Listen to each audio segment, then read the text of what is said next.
Et si l'Algérie était en train de devenir une véritable puissance industrielle militaire en Afrique et dans le monde arabe?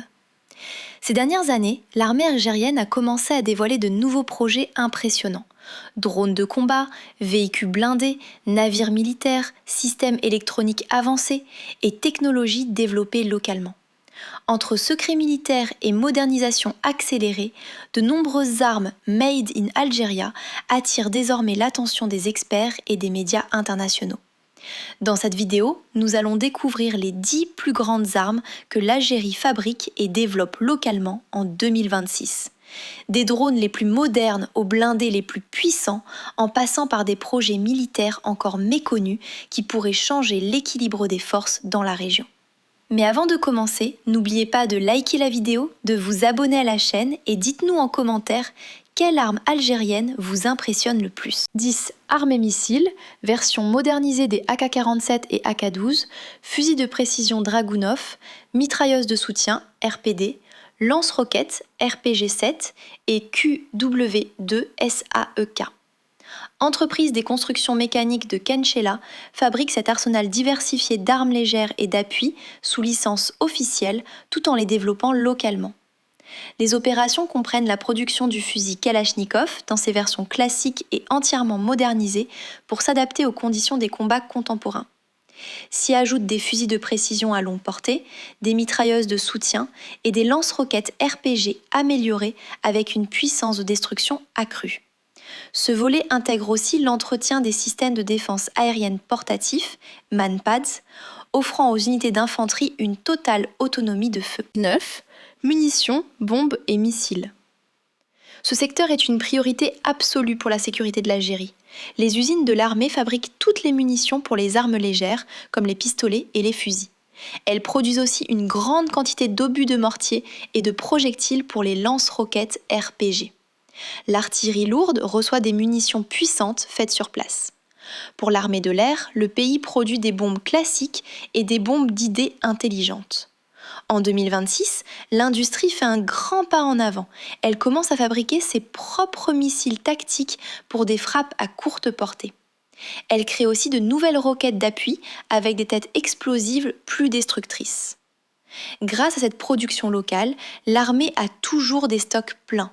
Elle n'a plus besoin d'acheter ses munitions à l'étranger pour défendre le pays. 8. Camions et véhicules militaires, Actros, Zetros et classe G. L'Algérie construit des véhicules militaires très solides grâce à une alliance avec la marque allemande Mercedes-Benz. Les usines d'assemblage se trouvent à Rouiba, Tiaret et Ain Bouchekif. Les camions géants Actros et Zetros servent à transporter le matériel très lourd de l'armée. Ils peuvent remorquer les gros canons d'artillerie. Ils portent aussi les grands radars et les systèmes de missiles de défense. Les véhicules tout-terrain de la classe G sont plus petits et très rapides. Les chefs de l'armée les utilisent pour le commandement.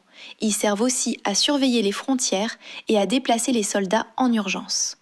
Tous ces véhicules ont des moteurs de haute technologie. Ils sont spécialement modifiés pour résister à la chaleur extrême et au sable du désert.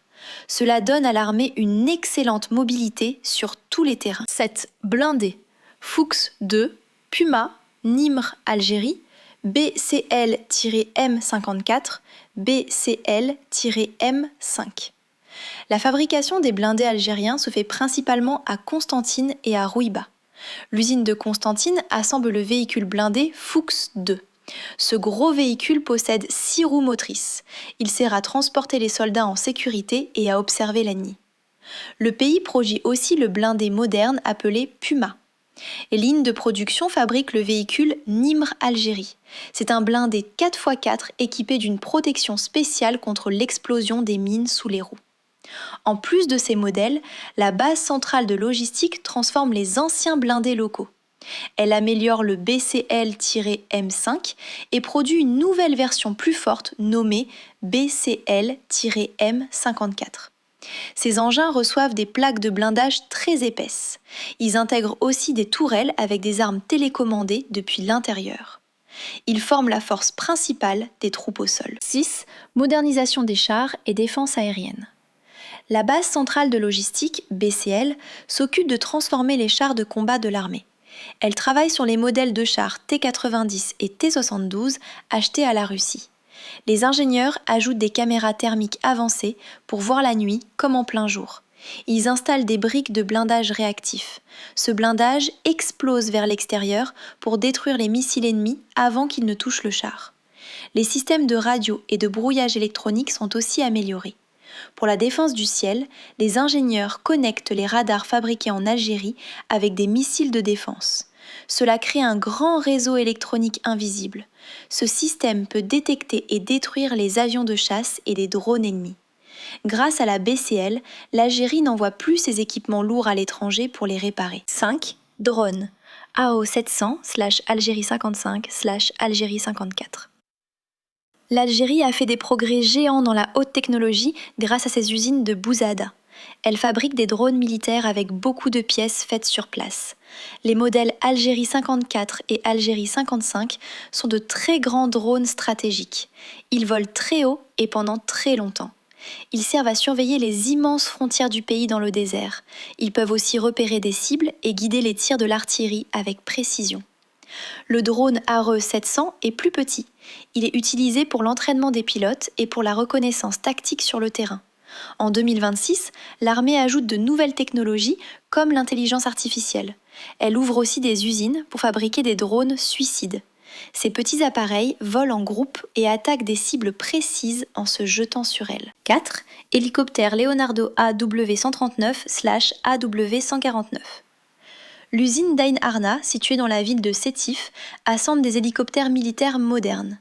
Ce projet existe grâce à un contrat important avec l'entreprise italienne Leonardo. L'usine produit 2 modèles principaux, l'AW139 et l'AW149. Ce sont des appareils très polyvalents qui peuvent accomplir plusieurs types de missions. Ils transportent les soldats armés sur le champ de bataille, ils font aussi des missions de sauvetage en mer ou au milieu du désert pour retrouver des personnes perdues. L'armée utilise ces hélicoptères pour évacuer rapidement les blessés vers les hôpitaux. Certaines versions reçoivent des modifications en Algérie. Les techniciens y ajoutent des mitrailleuses lourdes et des lance-roquettes sous les ailes pour attaquer les cibles au sol. Ce grand projet permet de former des mécaniciens et des ingénieurs locaux très qualifiés. 3. Développement des systèmes de sous-marins. La marine algérienne possède une flotte de sous-marins russes très puissants de la classe Kilo. Pour rester plus forte que ses voisins, l'Algérie modernise elle-même ses bateaux noirs. Ce travail secret se fait à la grande base navale de Mers el-Kébir à Oran. Les ingénieurs militaires installent de nouveaux systèmes de sonar à l'intérieur. Ces appareils permettent d'écouter sous l'eau et de détecter les navires ennemis à de très grandes distances. Ils améliorent aussi les systèmes de brouillage électronique pour que le sous-marin reste invisible et silencieux. De plus, les techniciens mettent à jour les ordinateurs de bord pour contrôler les missiles de croisière calibre. Ces missiles peuvent être tirés depuis le fond de la mer pour détruire des cibles sur la terre avec une précision parfaite. C'est une arme de dissuasion très importante. 2. Maintenance et développement des avions de chasse. L'Algérie a construit des installations industrielles très modernes pour s'occuper de ces avions de combat. La base principale se trouve à Dar el Beida, près d'Alger. Les techniciens de l'armée de l'air font des révisions complètes sur les puissants avions de chasse Sukhoi 30. Ils démontent entièrement les appareils pour remplacer les pièces usées. Les programmes de modernisation changent l'intérieur du cockpit. Les anciens écrans sont remplacés par des ordinateurs de bord numériques. L'armée installe aussi des radars plus puissants pour voir les ennemis de plus loin. Les systèmes d'armes sont modifiés pour que l'avion puisse utiliser de nouveaux missiles russes et chinois. Ces missiles peuvent attaquer d'autres avions en plein vol ou des cibles au sol. Cela permet de garder les avions efficaces pendant de nombreuses années. 1. Construction de navires et d'unités navales. Corvette type 56, classe Djebel Chénois. Le chantier naval de Mers el-Kébir à Oran construit les bateaux de guerre de la marine nationale algérienne. Le pays a réussi à concevoir et à fabriquer ses propres navires de la classe Djebel Chénois. Ce sont des corvettes rapides équipées de gros canons et de missiles pour attaquer les navires ennemis et protéger les côtes. En plus de cela, les ouvriers du chantier naval améliorent des navires achetés à la Chine, les corvettes type 56. Ils installent sur ces bateaux des radars fabriqués en Algérie et des systèmes de guerre électroniques modernes pour bloquer les signaux ennemis. Ces navires de guerre surveillent la mer et luttent contre les pirates. Ils ont aussi pour mission essentielle de protéger les plateformes de gaz et de pétrole qui se trouvent au large des côtes algériennes.